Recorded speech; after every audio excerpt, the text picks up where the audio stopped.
আপনি যতগুলা কথা বললেন এটা সব কথা তো আর আমার জানার কথা না।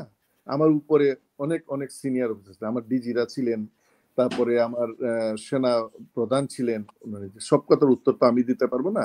আর আমার ব্যক্তিগত জিনিসটা হইলো যে আমি মার্চ মাস থেকে 2008 না, হ্যাঁ 2008 মার্চেই আমাকে ডিজিএফআই থেকে ইয়েতে পাঠিয়ে দেওয়া হয়,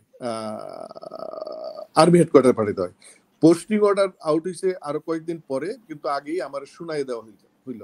আচ্ছা, এখন 111 আসবে না কি আসবে, কোন 11 আসে, সেটা কি আসবে, কেন 111, কেন ইমার্জেন্সিটা হয়েছিল? ইমার্জেন্সি হয়েছিল লগি বইটার কারণে। মানুষকে রাস্তায় পিটাইয়া মারা হইল, তারপরে আপনার স্কুল কলেজ ইউনিভার্সিটি বন্ধ থাকলো, তারপরে পোর্ট বন্ধ হয়ে গেল। তখনও গিয়া কিন্তু ওই, যেহেতু আপনি কথা উঠাইলেনি, তখনও কিন্তু ওই আর্মি গিয়া রিকোয়েস্ট করছিল ডিজিএফআই থেকেই। আপনার যখন আইন শৃঙ্খলা পরিস্থিতি খারাপ হইতে শুরু করছিল, ডিজিএফআই এনএসআই সবাই গিয়া তৎকালীন সরকারকে তারা জানাইছে যে এই আইন শৃঙ্খলা পরিস্থিতি এই হয়েছে, অপশন আছে নিজেরা আলাপ আলোচনা করে শেষ করার, অপশন আছে ইমার্জেন্সি করার সংবিধান অনুযায়ী, অপশন আছে মার্শাল ল দেওয়ার। কিন্তু মার্শাল ল আজকাল আর পৃথিবীতে নাই, আজকাল পৃথিবী কেউ অ্যাকসেপ্ট করবে না। আপনার পলিটিশিয়ানরা তখন, ততদিনে আব্দুল জলিল এবং আব্দুল মান্নানের আলোচনা শেষ হয়ে গেছে। কোনো না, একটা দেশ এইভাবে পড়ে থাকলো, কেউ আগাইলো না। এখন যে লোকটা জেনারেল মঈন অনেক খারাপ কাজ করছেন, আমাকে প্লিজ ভুল বুঝবেন না যে আমি উনার সাফাই গাচ্ছি, নো।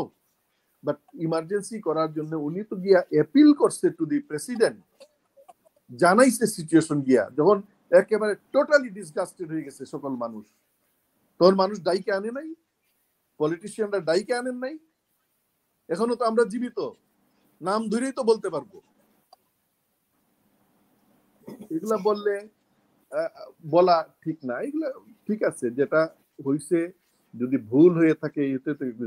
এখন আবার আরেকটা 111 আসতেছে, পরিস্থিতি যদি 111 বলতে কি, আপনি কি যদি ইমার্জেন্সি বুঝে থাকেন, আমি জানি সেনা শাসন, 111 বলতে সেনা শাসন, 111 কি সেনা শাসন ছিল? এখনকার মতোই তো ছিল। In aid of civil power military ছিল, in aid of civil power. Military গিয়া তো কাউরে ধরে নাই, কাউরে ই করে নাই। মিলিটারি ইন্টেলিজেন্সি কাজ করছে, যেভাবে কাগজপত্র দিছে, যেভাবে টাস্ক ফোর্স দিছে, টাস্ক ফোর্স গুলো ওইভাবে কাজ করছে। এখন কার কি অপরাধ আছে সেটা খুঁজে বের করতে হবে। তো এখন আবার ইমার্জেন্সি আসবে নাকি, কে আসবে কি আসবে, এটা তো এখন বলা যায় না। এগুলা জিনিস তো বইলে কই আসলে দরকার পড়ছিল বলেই কোনো ত্রাতা ছিল না তখন। এমনিতে দেশটাকে ছেড়ে দিলে এরকম এতে দেখেন, এর মধ্যে আমাদের যারা সৈনিক আছে, অফিসার আছে, জনবল আছে, সবাই তো একটা পরিবার থেকে আসে, একটা সমাজ থেকে আসে, একটা গ্রাম থেকে আসে, একটা শহর থেকে, পাড়া মহল্লা থেকে আসে। যখন এটা নিয়ে আলোচনা শুরু হয়, এই আলোচনাগুলা তাদের মনের মধ্যে বিরূপ ভাবে গাঁথে। তখন ভিতরে যখন একটা আন্দোলনের সূত্রপাত হয়ে যায়, তখন আপনি এগুলো থামাবেন কিভাবে? লুটপাট শুরু হয়ে যায় না উত্তরাতে।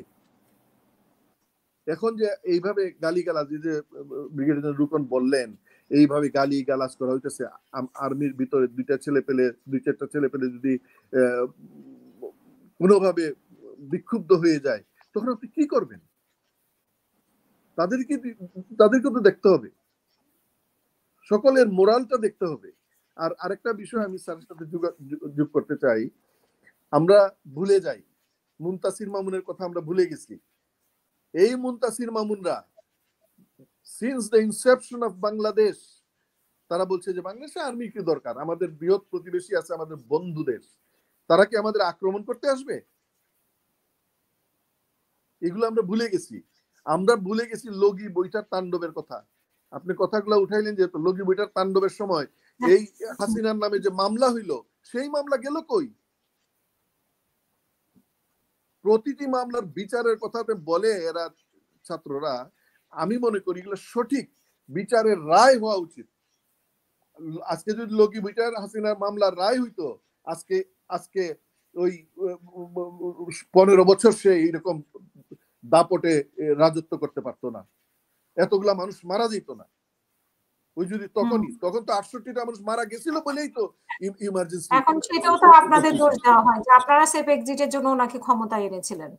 আমি জানি না, বিকজ আমি এর পরে ছিলাম না। সেফ এক্সিট নাকি আমারই তো যখন উনারা সেই আলোচনা করা শুরু করছিলেন, জেনারেল মঈন এবং ব্রিগেডিয়ার আমিন, ডিজিএফআই জানেন না, আমিও জানতাম না কিছু।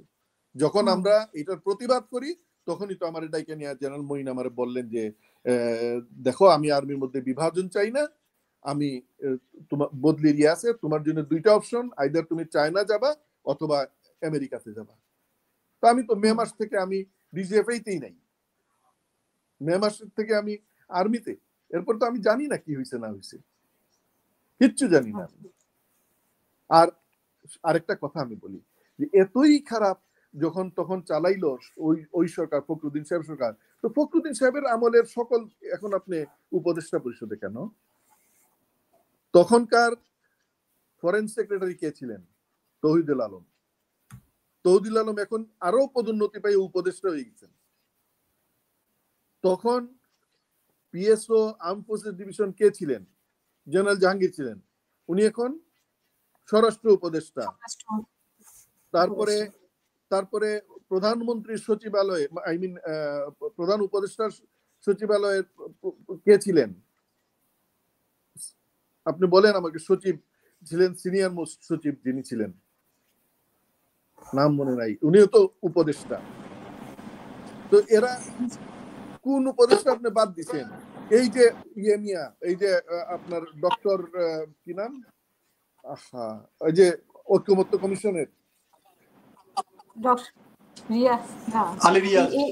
আলী রিয়াজ, ডক্টর আলী 3 দিন আমার অফিসে আসছেন যে এটা করবে না। আমি বিরক্ত হইয়া আমি বলছি আমার স্টাফ অফিসার বলছি, শুনো ওনার কথা, এগুলা কথা বলতে চাইছিলাম না, এগুলা কথা উঠাইলে হয় কি মানে ভিন্ন খাতে প্রবাহিত হয়। এরা এসে তখনই করছে। আরে এই দেশের লোক ছিল না, উনি তো বিদেশে থাকেন। আলী ইমাম মজুমদারের কথা আমি বলছিলাম, আলী ইমাম মজুমদার উনি উপদেষ্টা না?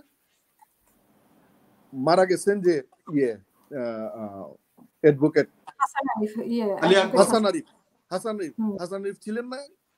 তো লোক পাইলেন না, ওই ওদেরকে নিয়ে আবার 111 আপনি করলেন, ওর তো হয়ে গেছে। আর কি